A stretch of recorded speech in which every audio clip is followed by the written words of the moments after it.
はい、今回はですね、ボディ作っていきますよ。今まで何度か塗装についての動画はやってきたんですが、今回塗装はペペッと済ませて、ステッカーの貼り方をピックアップしてやっていこうかなと思います。全部塗りで仕上げてもいいんですけど、要所要所でステッカーを使うことで、より立体感が出てかっこよく仕上がるんですよね。ただこういう窓枠とかライン系のステッカーは、貼る時のつながりとか微調整がなかなか大変だったりするので、この辺りをうまいこと貼るのに私がやってる方法などで良ければお話ししていこうということで、早速やっていこう。ではまずはマスキングからやっていきますよ。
はい、マスキングが完了しました。で、この時とにかくマスキングの端っこが浮いてたりとかシワが入ってたりすると、そこから塗料が入り込んじゃうので注意しましょう。で、しっかり貼れたので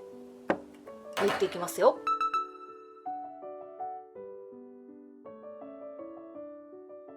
はい、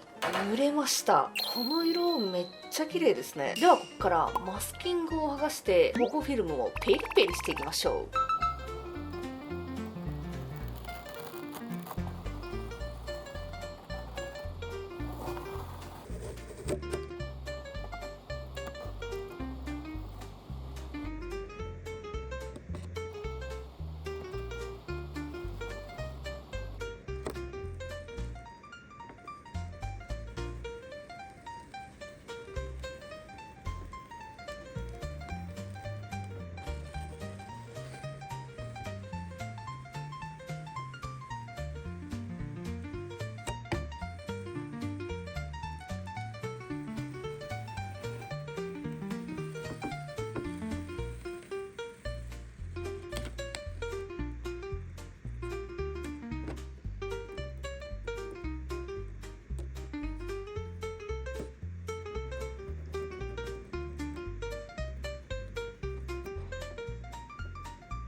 ほぼはみ出ず塗れましたね。もしはみ出ちゃった場合にはこいつを綿棒につけてちょんちょんすれば綺麗になりますからね。ここではみ出ても諦めないでください。では今からステッカーを貼っていこうと思います。でステッカーはだいたい番号が若い順から貼っていくんですけれども、このボディの場合はちょっとね違う気がするんですよね。なのでそこはフィーリングでやっていこうかなと思います。ではまずは切っていこう。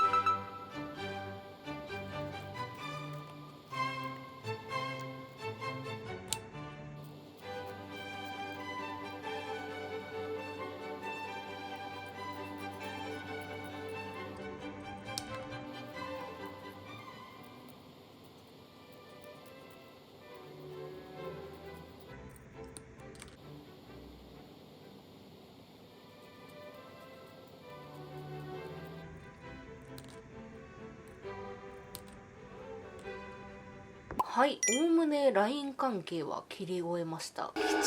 でこっから貼っていくんですけど、場所によっては大きい数字から貼った方が良さそうな気がするんですよね。なのでひとまずこの黒いラインを貼ってから色のついたラインを貼ってって、最後にロゴ関連を貼っていくって感じでやってみようかなと思います。で黒いラインは基本は番号小さい順で貼りつつ様子見ながらやっていくよ。で私は表のステッカーを貼るとき、まずは水で薄めた中性洗剤を布に取ってしっかり拭いて貼るようにしてます。それだけでもだいぶ剥がれにくいですからね。でこのステッカーもマスキングの時と同様に一旦こんな感じの小さい切れ目を入れて位置を合わせてバチッと決まったらそこで貼っていくっていう感じで作業してます。ではサクサク貼っていきますよ。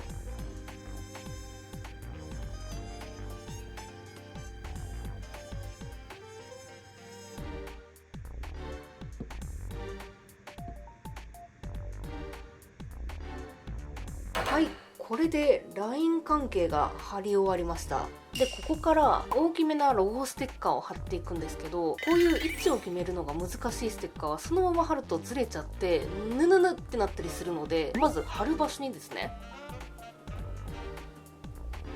こんな感じでどっぷりと石鹸水をつけまして、そこにのせます。で位置が決まったら水を抜くような感じでステッカーを優しく押さえていきます。こんな感じ。これで乾いたら OK と。でこういった文字のステッカーはこんなことまでする必要があるのかと言われたらないのかもしれないんですけど、なるべく透明なところがない方が美しく仕上がると思うんですよね。なのでデザインナイフで切りまして、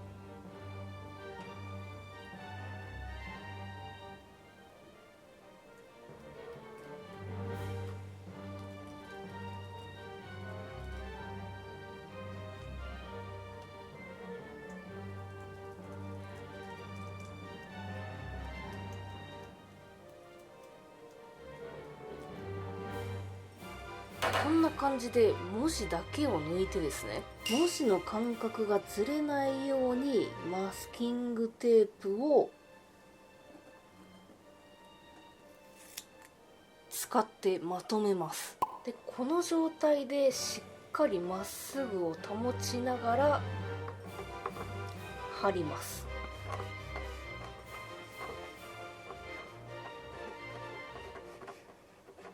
でマスキングをゆっくり剥がして、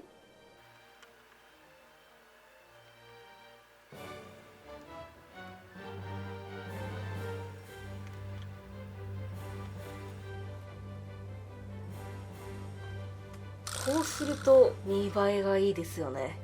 こういう結構ちっちゃめなサイズだと難しいんですけど、このぐらいだったらギリギリいけるかな。であとこういう位置関係が決まってるステッカーも同じ手法でやってあげるといいかなと思います。ということで残りのステッカーも貼っていくよ。はい、できました。こんな感じになっております。パパパッと説明しちゃったんですけども、ステッカーは台紙ごと切っておく。貼る直前に中性洗剤で脱脂。台紙の一部を切り取って位置合わせしながら貼る。面積の大きいステッカーは薄めた中性洗剤の層を作っておいて、その上に乗せて滑らせながら位置決め。それでも自信がない場合は、あらかじめマスキングテープで貼る位置の四隅に印を貼っておく。という手順で貼っていただくと、剥がれにくくいい位置に貼れると思いますので、ぜひやってみてください。でステッカー同士が重なる部分とかもあるんですけど、ステッカーの表面も油分がついてたりするので、しっかり脱脂するようにしてくださいね。こういう部分は特に剥がれやすいので気をつけましょう。で、もし剥がれてきちゃった場合には、私は薄手の両面テープとか透明なゴム系接着剤を薄く塗って貼り直すっていう感じで補修しております。あとはあると便利な道具についてなんですけども、デカールバサミ、デザインナイフ、ピンセット、洗剤を入れておく小皿、脱脂用のペーパータオル、そしてこれ、ネイルアート用シリコンブラシ。ネイルアートペンとかシリコンブラシって検索すると見つかると思うんですけど、先端がシリコンになってて、ステッカーを押さえつけるのになかなかいい具合なので、ぜひ使ってみていただくと、ステッカーを傷めずに手の油分を避けながらしっかり押さえつけられると思います。しかしこのボディは貼り始めてしまえばそんなに多くはないものの、なかなか貼り付けの順番と位置に悩むステッカーでしたね。基本的には説明書に番号順に貼ってくださいって書いてあるんですけど、この窓枠の重なり具合に関してはちょっと思うところがあったので自己流で貼っちゃいました。右側の窓でご説明すると、20、16、14、18、12、この順番で貼っていくと結構重なりが綺麗なんじゃないかなと思いますね。その他に関しては全体的にロゴ関係の番号が若かったので、まるっと後回しにさせていただいてですね、まずは LINE 関連の番号が若い順、そしてロゴ関連の番号が若い順っていう感じで貼って、 LINE とのクリアランスを見て貼った方が位置を決めやすいんじゃないかなと思いますね。で、このカラフルな LINE の位置決めが地味に難しかったんですけど、ポイントを押さえておけば流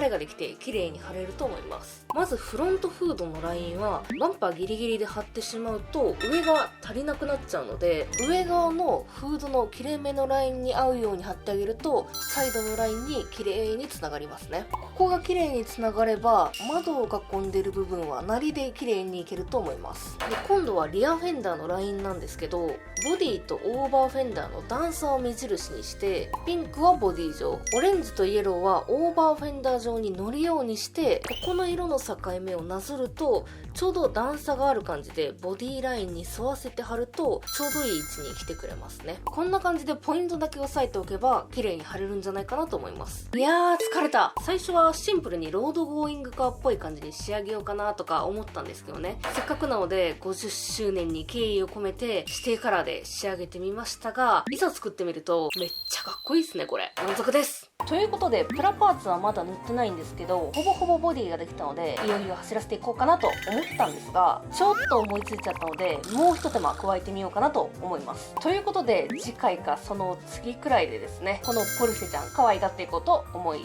ます。それでは今回はここまで。あざしたボディー。